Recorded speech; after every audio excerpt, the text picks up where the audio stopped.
लेकिन अब जो तू मेरे राज्य के लिए सहेगा वो तेरी ऊंचाई में जाने के लिए होगी, तेरी चंगियाई के लिए होगी, तेरी बरकत के लिए होगी। पहले बेइज्जती होती थी तो बेइज्जती होती थी, अब यीशु मसीह के नाम के कारण जब होगी तो इज्जत बढ़ेगी 1000 गुना। ये वचन मैं घर से तैयार करके नहीं आया जो अब मैं आपको दे रहा हूं यहां पर, क्योंकि जैसे मैंने यहां पे प्रवेश किया पवित्र आत्मा ने कहा इनको बोल कि जो मेरे साथ वफादार नहीं रहते वो झूठ के ऊपर यकीन करने लगते हैं।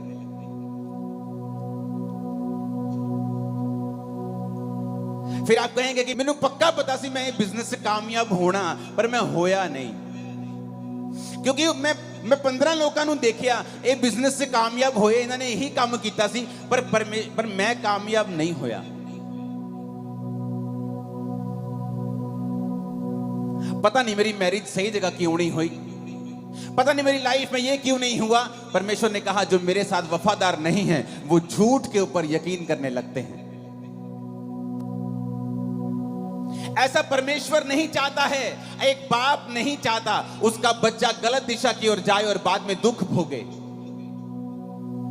लेकिन परमेश्वर के वचन में यह लिखा है कि जब परमेश्वर ने आदम और हवा को बनाया तो परमेश्वर ने कहा आदम और हवा मेरे साथ संगति करेंगे, और मैं आदम और हवा के लिए सारी ब्लेसिंग्स को बना चुका हूं।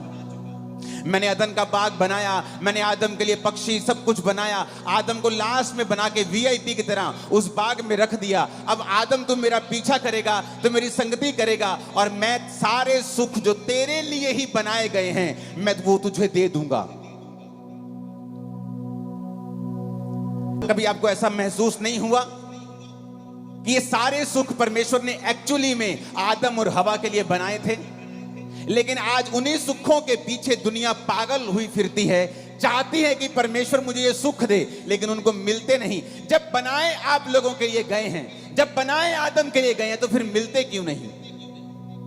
क्योंकि परमेश्वर ने जब सुखों को बनाया तो एक कंडीशन लगाई थी कि जब तक आदम मेरे पीछे रहेगा, वो मेरी आराधना करेगा, वो मेरा पीछा करेगा, मेरी बंदगी करेगा, तब तक सारे सुख इसके पीछे रहेंगे। और जब आदम अपना मुंह मेरी ओर फेर लेगा, अपनी पीठ मेरी ओर कर देगा और सुखों की ओर भागने लगेगा, सुखों को बोला गया कि आदम को कभी मत मिलना, क्योंकि ये श्राप परमेश्वर ने पहले ही कह दिया था। परमेश्वर ने कहा जो मुझ पे यकीन नहीं करते और मुझसे भागते हैं फिर वो झूठ के ऊपर यकीन करने लगते हैं।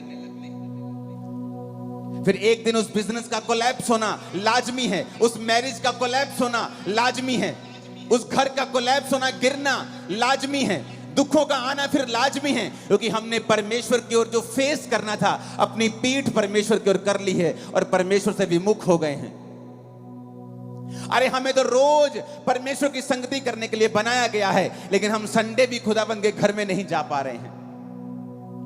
हमें हफ्ते में 2 दिन जाना ऐसा लगता है कि नहीं, ये तो बिब्लिकली नहीं है हफ्ते में 2 दिन चर्च जाना। संडे जाके भी कुछ लोग एहसान करते हैं और कुछ लोग संडे भी नहीं जाते हैं।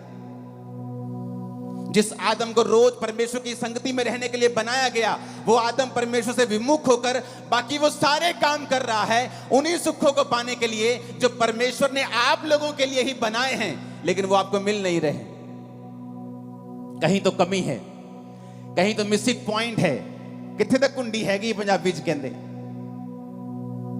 कि जो मेरे लिए बनाया गया है वो मुझे ही मिल नहीं रहा है। जो वचन मैं आपसे बोलने वाला हूं, अगर आप उसे समझ गए, अगर आप अपनी वर्थ समझ गए कि आप कौन हैं,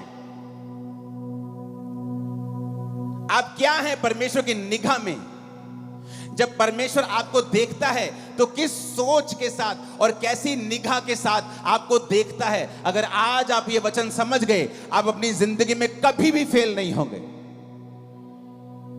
मैंने कहा कभी भी। आप 100 बार लड़ेंगे और 100 बार जीतेंगे, एक भी बार फेल नहीं होगा। लड़ाई हमारी किसी व्यक्ति के साथ नहीं, किसी धर्म के साथ नहीं है। मैं आपका धर्म बदलने यहां पे नहीं आया, मैं आपका मन बदलने के लिए आया हूं। क्योंकि जीसस ने जब प्रीच करना शुरू किया तो नहीं कहा धर्म बदल लो, जीसस ने कहा मन फिराओ, मेटामोनियो, अपने सोचने के तरीके को बदल लो। तुम सोचने का तरीका बदल लोगे, मैं तुम्हारी जिंदगी में बड़े काम करूंगा। बाइबल पढ़ के देख लो, हर बड़ा मिरेकल मन फिराने से हुआ है। हन्ना ने मन फिराया, प्रभु के भवन में जाके प्रार्थना करने लगी। पहले क्या करती थी? रोती थी, हस्बैंड से लड़ती थी, दूसरी पत्नी के बच्चे हैं, मेरे को क्यों नहीं है, मैं खाना नहीं खाऊंगी। घर में कलेश होता था, ड्रामाज होते थे, आंसू होते थे, ड्रामाज होते थे, लड़ाइयां होती थी, कलेश होता था, कंट्रोवर्सीज होती थी घर में। और एक दिन हन्ना ने सोच लिया कि मैं अब परमेश्वर के सामने जाऊंगी, और जाकर प्रभु के सामने अपने दिल को खोल दिया और प्रभु से कहा, प्रभु अगर तू मुझे बेटा दे तो मैं तेरी महिमा के लिए उसे दे दूंगी। और प्रभु ने उसकी कोख को खोला, क्योंकि अब वो परमेश्वर के लिए जीना सीख गई थी।